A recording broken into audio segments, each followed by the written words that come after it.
Seorang dokter yang viral sekarang di Malaysia memberikan pernyataan yang cukup membuat kita merinding, tapi hasbunallah, kita bertawakal sajalah kepada Allah. Apa kata dokter itu? Indonesia menunggu bom waktu.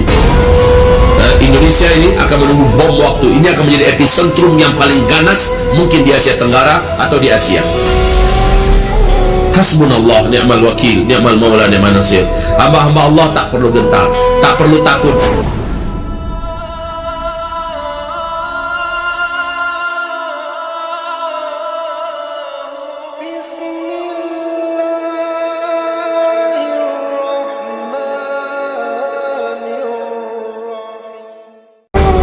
Flu babi yang bersumber dari Eropa juga sekarang sudah banyak sekali babi-babi yang diternak oleh orang Tiongkok sana mati secara mendadak, dan itu akan berkembang kepada ternak yang lain dan juga bisa memindah kepada manusia. Ada apa ini?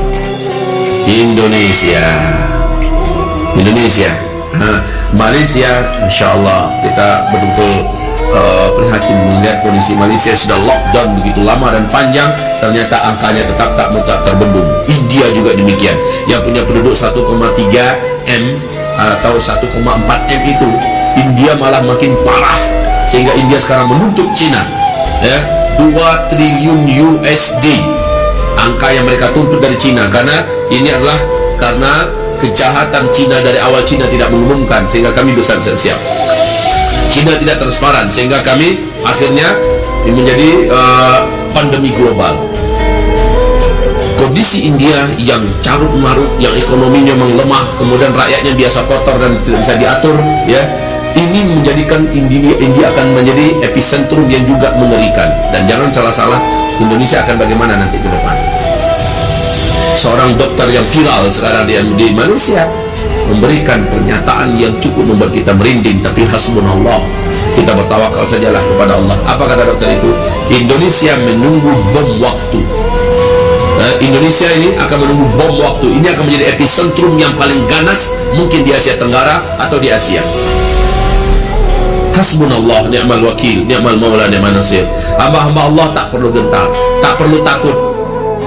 Kita rapatkan diri kita kepada Allah, kita bertawakal kepada Allah, kita jaga dan kita amalkan segala perlindungan-perlindungan yang pernah ditawarkan Rasulullah, dan itulah sebenarnya perlindungan. Kemudian tawakal pada Allah Subhanahu wa taala.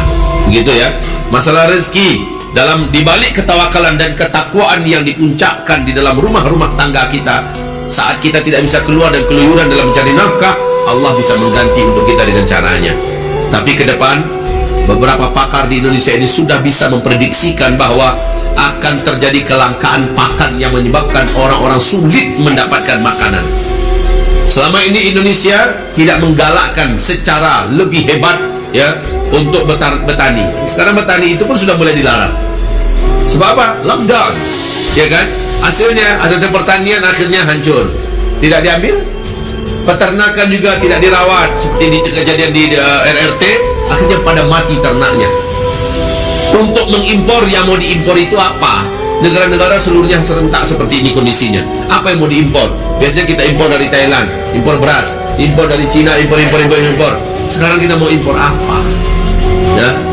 Jadi warga Indonesia, mumpung masih ada waktu sekarang ini, coba langsung garap tanah-tanahnya yang selama ini menjadi pusat perkebunan kita. Tanam biji-bijian yang menjadi pusat pertanian kita, tanam cepat sawahnya agar diaktifkan seluruhnya, jangan sampai tidak. Tapi kalau seandainya memang terhalang, tak boleh keluar, apalagi saya dengar kemarin di Sukabumi, kaget Gubernur Jawa Barat, satu desa itu semuanya kena COVID-19 positif setelah rapid test dikerjakan pada mereka 300 orang. Dan ini terjadi penyebaran dan terus menyebar. Terlambat gerakan kita untuk menghadang dan menghalangi menyebarnya ini, sekarang terlambat. Dan ke depan kita hasbunallah, tawakkalna Allah. Lalu kelaparan global memang akan menjadi sekarang biji-bijian di Cina.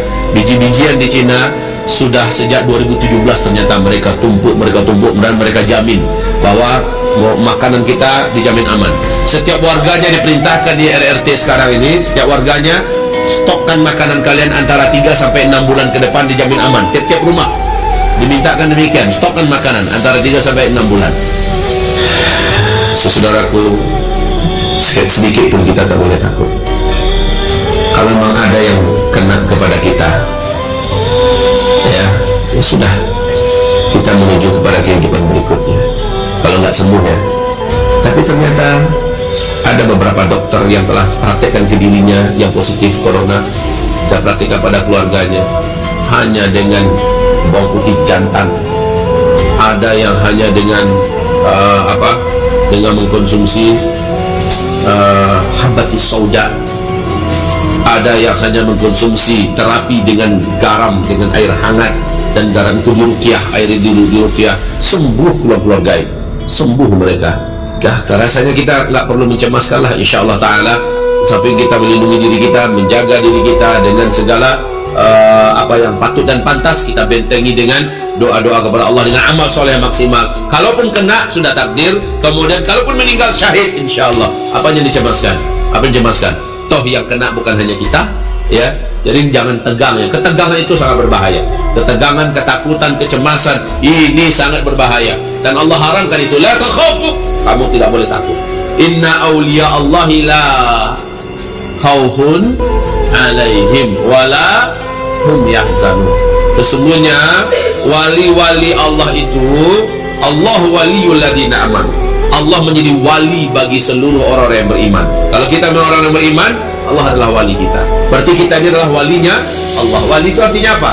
Orang-orang yang disayang oleh Allah, orang-orang yang dekat dengan Allah, orang-orang yang dijaga, dilindungi oleh Allah Subhanahu wa taala. Inna awliya Allahi la khaufun alaihim wa la hum yahzanun. Tidak ada ketakutan. Tak perlu takut, tak perlu takut, dan bahkan jangan takut. Haram takut. Sama corona takut, tidak takut kita. Kita hanya takut kepada Allah. Habiskan semua takut kita kepada Allah Subhanahu wa taala. Ya, setelah kita akhdun bil asbab, habiskan semua takut kita kepada Allah Subhanahu wa taala. Maksimalkan doa. Karena memang ada mengajarkan doa-doa. Saudaraku yang sudah punya buku Zikir Akhir Zaman, tolong buka buku itu. Buku itu ada doa-doa pelindung dari wabah, dari penyakit dan bencana, dari petaka. Karena setelah ini petaka kita berikutnya adalah kelaparan global. Sulitnya didapatkan makanan di muka bumi ini, saudaraku. Bahkan orang yang punya duit banyak pun, duit itu tidak akan berarti. Orang yang punya emas pun, emas itu tidak akan peduli lagi. Orang-orang butuh makanan pada saat itu. Dan yang saya maksud pada saat itu adalah mungkin saja pada masa kita. Dan mungkin saja sebulan 2 bulan ke depan kita sudah mulai merasakan ini. Ya Allah, kita tak tahu semacam apa. Sebentar beberapa daerah di Jawa sana sudah mulai tidak menemukan apa yang bisa mereka makan. Nah, saudaraku yang kami muliakan, mudah-mudahan kita menyimak ini dan mendengar ini langsung bergerak cepatlah. Yang punya lahan-lahan segera tanami biji-bijian, segera tanami tanaman-tanaman yang bisa untuk dikonsumsi, ya. Apapun itu bentuknya, minimal walaupun hanya berupa ubi-ubian, walaupun hanya berupa itu, walaupun hanya berupa jagung dan segala macamnya, tanam cepat, ya, yang punya lahan. Semoga bermanfaat yang kami sampaikan, dan kita yang para santri yang sedang belajar, yang sedang menjaga diri dan juga merapatkan diri dengan Allah, yang sedang berdoa kepada Allah Subhanahu wa taala, jangan lengah kalian. Hati-hati dengan makanan yang masuk dalam mulut kalian. Hati-hati, jangan kalian makan makanan impor, makanan dibuat oleh non muslim, makanan tidak ada thayyibannya. Ya, hati-hati. Ini harus kita jaga bersama-sama. Sebab satu orang saja tumbang, maka ini akan cepat menyebar kepada yang lain. Tapi insya Allah selama kalian taati, semua kalian patuhi apa instruksi daripada yayasan dan daripada abah serta guru-guru kalian, insya Allah selama itu Allah akan menjaga kalian. Baik ya, sudah bagus gaya beberapa anak-anak di antara kalian, luar biasa. Dia datang, abah ini bagus nggak abah? Makanan ini boleh nggak kami makan? Abah periksa dulu. Sini, tak bawa. Abah cek rumah, kemudian buka internet, pelajari. Ternyata makanan itu oke. Muslim yang buat, bahan-bahannya halal dengan cara yang halal semacamnya, silakan nak. Itu cara yang bagus nak. Kalian tanya pada guru kalian. Kalian tanya ini bagaimana, membahayakan, baik atau tidak? Karena yang Allah perintahkan kita makan itu adalah halalan thayyibah. Mungkin alhamdulillah dengan lockdown yang kita lakukan di mulazamah kita, di madrasah kita ini, orang luar tak bisa masuk, dan sekolahnya susah masuk, kita juga nggak diizinkan keluar. Orang tua pun datang kita batasi di gerbang saja dan sebagainya. Itu sudah bagus. Tahu-tahu datangnya lewat makanan. Itu yang kita khawatirkan itu. Makanya kita harus betul-betul jangan karena kelihatan enak, ya, kelihatannya ini duit ada, beli. Wah, ini yang paling berbahaya itu, ya. Jadi sami'na wa ata'na, benar-benar salah satu di antara syarat untuk kita dijaga oleh Allah dan dilindungi. Amin ya rabbal alamin. Barakallahu fikum. Demikian saja, kita tutup dengan doa minta ampun kepada Allah Subhanahu wa taala dan doa kafaratul majelis. Astagfirullah.